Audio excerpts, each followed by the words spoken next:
Former President Bill Clinton visits campus to drum up support for Hillary. And local schools announce reopenings after hurricane cleanup. Carolina News Today starts right now.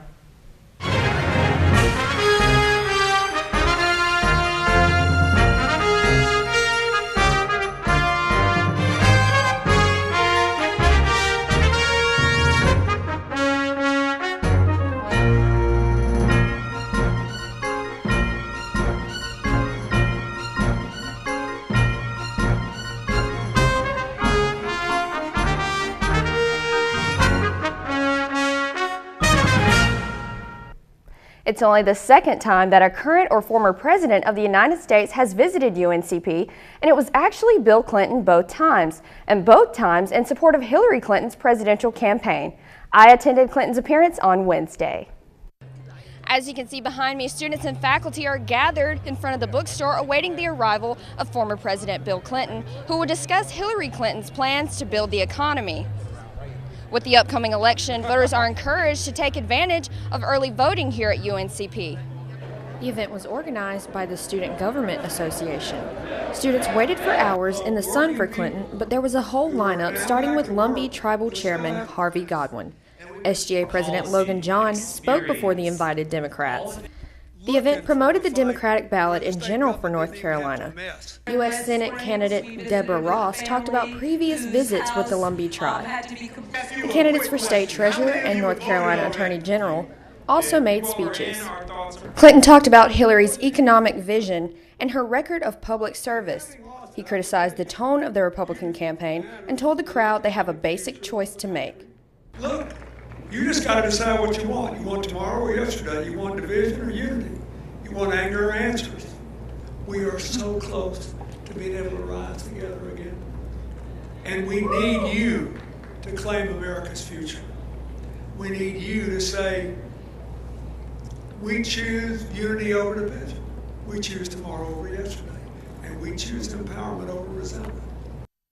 For Carolina News Today, I'm Brianna Goins. According to the former president, Wednesday was Hillary's birthday. Daughter Chelsea was campaigning for her in Nashville. Ms. Clinton was scheduled to appear in North Carolina later in the week with First Lady Michelle Obama. One purpose of the Clinton event was to promote early voting. In Robeson County, voters can go to the County Board of Elections weekdays between now and November 5th. People who can't get to the Lumberton location can vote at several libraries in the county and the Red Springs Community Center. In Scotland County, more than 2,000 early ballots have already been cast. People can register and vote on the same day during this early voting period.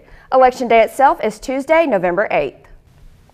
The State Board of Community Colleges has named Dr. Kim Gold as the new president of Robeson Community College. According to a press release, the search for the new president attracted 30 applicants, and 6 finalists were chosen for interviews after submitting videos. Most recently, Dr. Gold has been serving as Chief Academic Officer at Isothermal Community College, where she's been a member since 1995. A professor of early education here at UNCP was honored to travel to Washington, D.C. to receive a presidential award for teaching math or science. I met Dr. Pitchford and she told me all about it. Dr. Kayana Pitchford recently received the Presidential Award for her excellence in mathematics teaching, but it was quite a process. Anyone can nominate a teacher for this award. For this go-round, my husband actually nominated me, so I was very proud of that. The next step is the actual application. And as far as the application goes, it is similar to the National Board for Professional Teaching Standards applications, if teachers are familiar with that, where you have to give some kind of background into the content that you're teaching. You have to record a video of you teaching with your students, and then you have to reflect upon that video. She shared photos of her visit and gave an up-close look at the award signed by President Barack Obama. Although she began in elementary education, she was excited to make the transition to college. The reason I transitioned to college was because throughout my career I've had many opportunities to participate in other grant programs through the National Science Foundation, and those programs gave me the opportunity to become a teacher leader. So I began giving professional development sessions for teachers.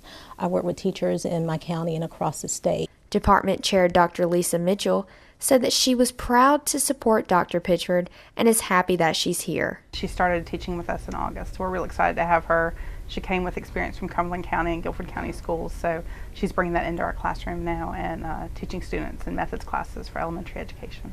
For Carolina News Today, I'm Brianna Goins. CNT reporter Savannah Thompson tells us about an international student who stuck out with UNCP for all the right reasons. Patrick Merkel. He's half Swedish, half American, but he's 100% a good guy. Patrick Merkel is from Stockholm, Sweden, and grew up right outside of downtown. He wanted to come to the U.S. to be able to combine golf and school because he cannot do that back home. Patrick is currently an international student studying business administration with a concentration in finance.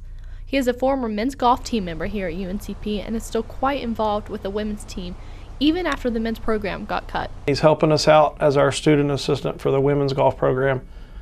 And I just love the kid. He's kind of like one of the last few remaining male golfers we have here on campus. He's just wonderful.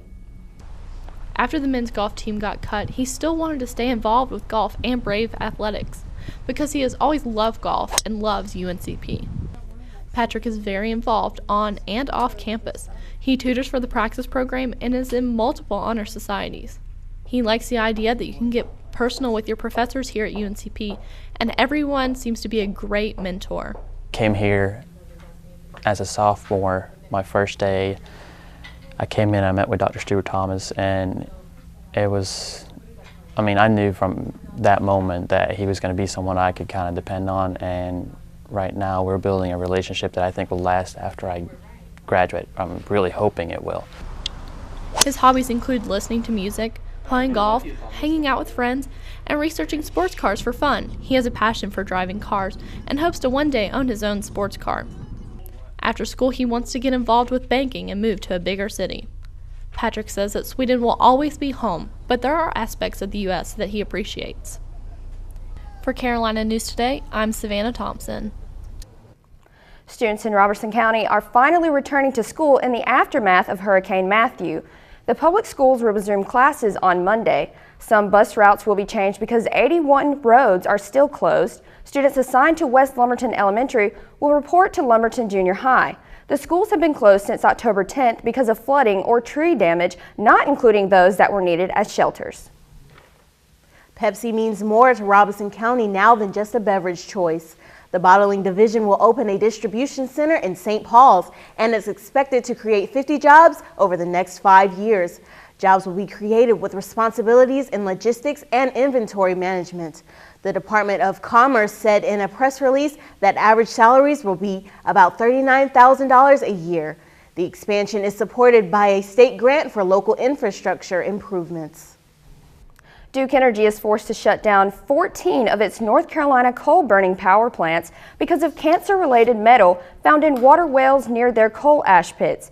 Researchers have found hexavalent chromium in the pits that are used to store waste left after burning coal. Tainted groundwater was found in wells in over 18 miles from a coal ash storage basin in Piedmont region of North Carolina. Hexavalent chromium is suspected of being cancerous when ingested. The cross-country teams earned top 5 finishes. And a winning streak in women's soccer means tournament play for the Braves. Deja Dykes with sports after the break. Looking to do something fun but don't think there's anything cool on campus? Get ready for This Week at UNCP.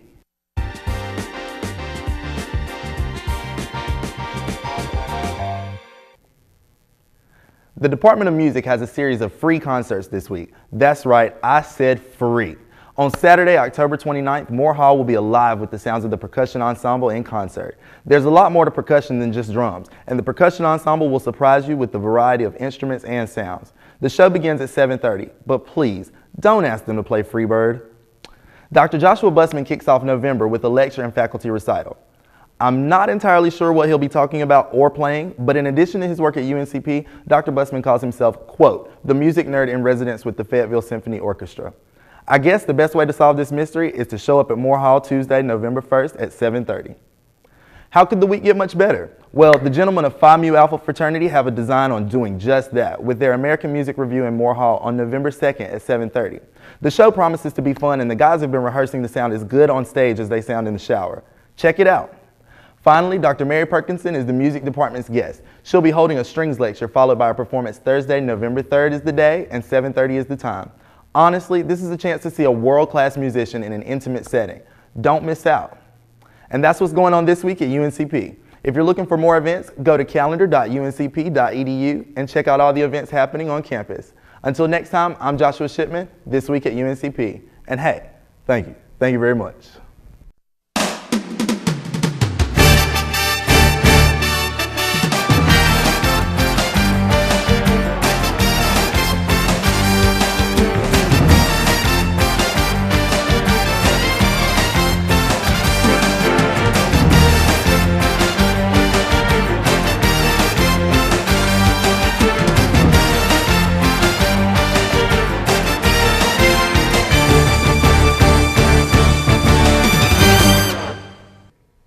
The UNCP football team jumped up 2 more spots to number 18 in the AFCA Top 25 after the victory over Catawba Saturday afternoon. The Braves extended their home win streak with a score of 41-31 against the Indians. Quarterback Patrick O'Brien threw for 383 yards and 4 touchdowns, leading the Braves to rack up more than 500 yards on offense. Catawba put up more than 520 yards on offense, but that wasn't enough to stop the Braves. The Black and Gold also went 12 for 20 on third down conversions in this homecoming win. Coach Richardson praised the offense. I thought our offense really kept us in the game. Obviously, if we are able to outscore them, then we get a great chance to win the game at the end, and I thought that's what we did. Quarterback Patrick O'Brien's performance in that game led to him being named Brave of the Week by the Department of Athletics. O'Brien was also named Player of the Week by the Eastern College Athletic Conference on Tuesday. He knows what the team still needs to do to finish out the season. Going to the last 2, you just got to just continue to fine-tune. I mean, we're still not where we need to be. We can be much better than where we are right now. It's even. I mean, even putting up numbers that we're putting up. And we just got great athletes who can make great plays. So just got to fine-tune some things. Stay focused. Don't really worry about later down the road. Just try to focus on the present right now. The Braves will be on the road on October 29th when they play West Virginia State. The UNCP women's soccer team was at home Monday night when they played a thrilling game against Armstrong State, ending in a tie. The Braves have yet to lose since the season's second contest. They're now 3rd in the league standings. Determined not to trail at halftime, the Braves put pressure on the Pirates defense, racking up 4 shots and 3 corner kicks in the time after Armstrong State's goal. Sophomore Stacy Scott on the interception fired from 18 yards to score a goal for the Braves. That final score 1-1. The team traveled to USC Aiken Wednesday evening, winning 4-0 against the Pacers. Mackenzie Wright led the Braves while led the Braves with 2 goals, while Courtney Crump and Caitlin Palanis each had a goal apiece.